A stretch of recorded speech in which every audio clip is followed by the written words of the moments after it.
एक गलती जो बच्चों को उनके वालिदैन से दूर कर देती है। माय डियर, ज़रा समाअत फरमाइएगा। हमारा घर में रवैया कुछ और है, बाहर कुछ और है। घर में हम एक अच्छे उस्ताद नहीं हैं, बाहर हम बहुत ज़बरदस्त उस्ताद हैं। बाहर हम लोगों से बड़ा खुश मिजाजी के साथ बात करते हैं, हंस के बात करते हैं, बड़ा हमारा दूसरों के साथ बड़ा लेन देन और बड़ा अच्छा मामला चलता है। लेकिन जो ही हम घर आते हैं तो हमारा हकीकी चेहरा सामने आ जाता है। माय डियर, ये क्यों ऐसे है?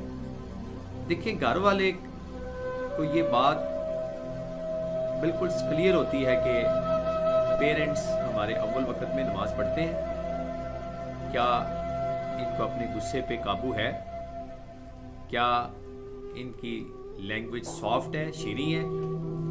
जब माय डियर वो देखते हैं कि बाहर और घर में, लेकिन बच्चों की तरबियत में ये दो पहलू, जब बच्चे कंफ्यूज होंगे वो देखेंगे कि बाहर पेरेंट्स का रवैया कुछ और है, घर के अंदर कुछ और है, तो यकीन कीजिएगा, मैं बिल्कुल इसमें मुझे कोई डाउट नहीं है कि हमें अपने चेहरों से मास्क उतार लेने चाहिए। क्यों?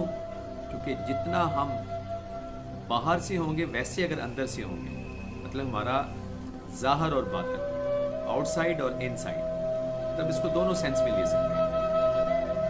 दोनों तरफ से जब हम बिल्कुल क्लियर होंगे तो ये मोहब्बत बढ़ेगी, बच्चों की तरबियत बड़ी ज़बरदस्त होगी। लेकिन जब हमारा बाहर रवैया कुछ और हो, घर में कुछ और हो, प्लीज़ सॉरी टू से, इसमें हम बच्चों की बहुत अच्छी तरबियत नहीं कर रहे।